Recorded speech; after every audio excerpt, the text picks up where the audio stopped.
Hello, everybody, and welcome back to Lifesize Live. It's the live web show that we produce each week right here through the Lifesize studio. I'm your host, Julian Fields, and we're back with Anil Somaney this week, the Senior Vice President of Global Business Development. Welcome back to the show. Thanks. So last time we covered managing millennials, and if you haven't checked that one out, I recommend going to lifesize.com/live. We've got all the on-demand recordings there. But today we're focusing more on how you build kind of these best-in-class teams. What if we started with maybe your management style, and then kind of go into what you do to find great teams? Cool. So, in terms of management style, you probably want to talk to the team and see my style. But I will tell you, there are a couple things that I try to focus on as I manage, my current teams. One is stay goal oriented. Right. A lot of times people get hung up just in the day-to-day work of, hey, this is my job and not your job. If you focus on a big, broad goal and have everybody driving towards that goal, being able to clearly define it and then articulate the methods to be able to go after it, really gets folks jazzed up. And they see everybody's going after that big, broad goal. Right. Flexibility. Different people obviously, like to be managed in different ways. And I laugh a lot of times when you see people say, hey, my management style is this. That's great. But what happens if you have a person that's not adaptable to that? So you've got to learn your team and what they work well with and what they don't, and flex your style to that. The other thing that's really interesting is in times of stress. So we just, we closed out our quarter here just recently. And of course, like any quarter close, a little bit of stress going around. In times of stress, I believe people's true management style comes out. Right. So, when you're getting those tough questions of where are you going to land and what's the number and when are you going to deliver it and what's your forecast, people tend to get a little more aggressive and pass on that nature to their team, and it's one of the things I try to be very cautious of. Okay. When you are getting those questions, you try to make sure that you don't pass on that anxiety or that anxiousness onto the next level down. Yeah, because they'll read you, and that impacts them a lot. They'll just emulate it, right? They'll emulate it, and they'll feel that you're panicked, and so I think you have to kind of isolate that a little bit. Okay. Another thing is just removing obstacles. So a lot of times with my teams, what I try to do is get them focused on a goal, again, that high level goal. And ask them, tell me what's getting in your way of doing it. Tell me what gets in your way of hitting that number. And, if there are these three things, then I'll go work on removing those obstacles for them and let them be really good at what they're good at doing, why we hired them. Another idea is the front line. So, I remember just a quick story. I took on a call center job at a previous company.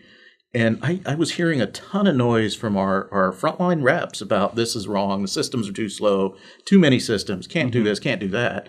And I had 3 levels of management between me and the frontline rep.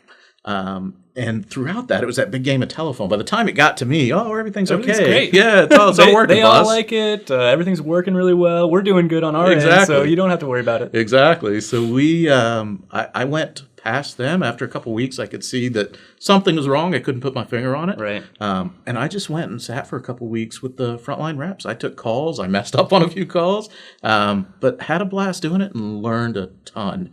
And really saw what was wrong with the systems and the processes and was able to fix it.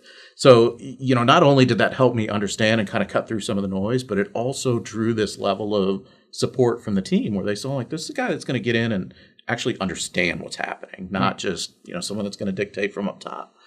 In terms of hiring, I think it's really important up front that you find these kind of skill sets in building your organization. A couple of things I look for: critical thinking. I want someone that can, look at a problem, look at 3 different ways, give you pros and cons, about 4 recommendations on how, find the one that's the most cost effective, fastest time to market, things like that. Right. Resiliency is another thing. Like most companies, we at Lifesize and almost every company I've been at, change, right? We all change a lot and we all change really fast. So I want someone who's going to take that change and not put their head down, but is going to lean into that change. Right. Tough things happen to us all day, every day. Sure. How you get around it is what defines you. And then adaptability is probably my last piece. And it goes hand in hand with that change that you have to, the environment will change. Something will change. Your competitor may change. Your organizational structure, your boss, there's so many things that will change in your tenure at a company that you have to be adaptable and kind of flex into different ways and not let that change shut you down. Interesting. Well, speaking of change, what if it's on your end and you end up changing? Like, let's say you went to a different company and maybe you've established this great team at your previous company. How do you take some of that and bring it to your next company? How do you kind of take a team that maybe is already there and help find that best-in-class teamwork? Yeah. I think the first piece is just listening and learning. So, like any new role, any new company you pop into, you'll get a ton of feedback from 100 different places. That first, I don't know how long you say, but the first part of a job is always just like absorbing, learning, taking notes. It's you get notes from your new boss will give you some comments, your management team will give you comments, you'll get them from third parties that are interested and kind of organizations you collaborate with, and your job up front is to triangulate all those opinions, but really listen and learn to those frontline employees and your team, right? And kind of diagnose for yourself, right? Understand what you see is going on, and then you can probably tie those back to some of the comments and understand why those comments are making. Gotcha. Driving change. So, a lot of times when you're put into a new role, it's not to keep status quo. There is a reason you're popping into that, right? So driving change and not making change just for the sake of making change, understanding what's happening and then, delivering some sort of change to impact the result. But A/B testing everything. If you're running a demand gen campaign, this is a big thing in the demand gen world, right? Is A/B testing, and I'm going to put it up with this look and feel, and then I'm going to put it up with this one to see which one performs more. Right. I think the same thing happens with process change, and it's a little tougher with people, but with process change and some of those other things, you just have to test it and see which one works and which one doesn't. Don't be afraid to make mistakes. You can calculate the risk of making a mistake, and those that are low risk, high reward, I'd say go for it, right? Go for it and take a couple swings at some change to see what works.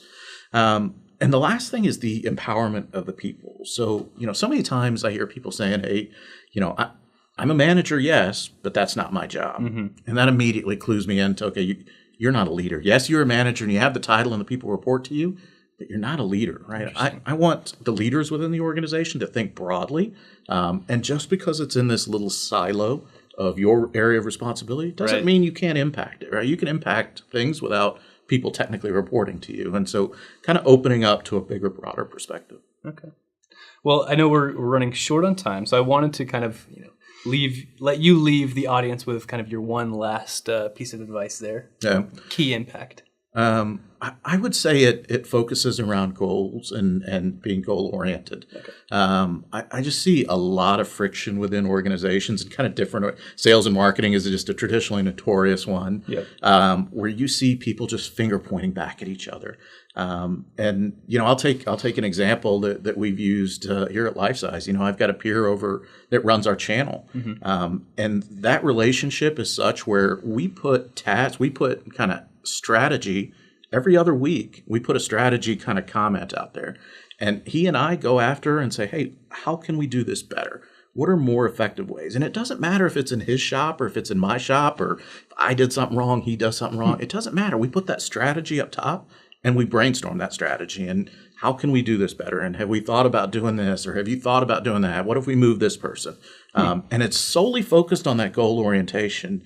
And we empower ourselves to kind of think broadly, right? Just because it's in his group or my group or anyone else's group, it doesn't matter. Right. How do we go solve that big, kind of strategic imperative? Well, I think that's actually a really great topic, I would say. And I hate to put you on the spot, but I'd like to maybe sign you up to get with him, and maybe we could expand more on kind of those two teams working together and how you kind of cross-functionally build great programs. Yeah, I love it. He's a superstar, and it's fun kind of collaborating, because in that environment, it brings out the best of both of us, right? Okay. And we deliver the strategy, we deliver the goal, and then the end result, and it's because both of us have contributed. So I would absolutely love to do that. All right, well, keep an eye on the schedule. We'll get you guys back together and talk through it.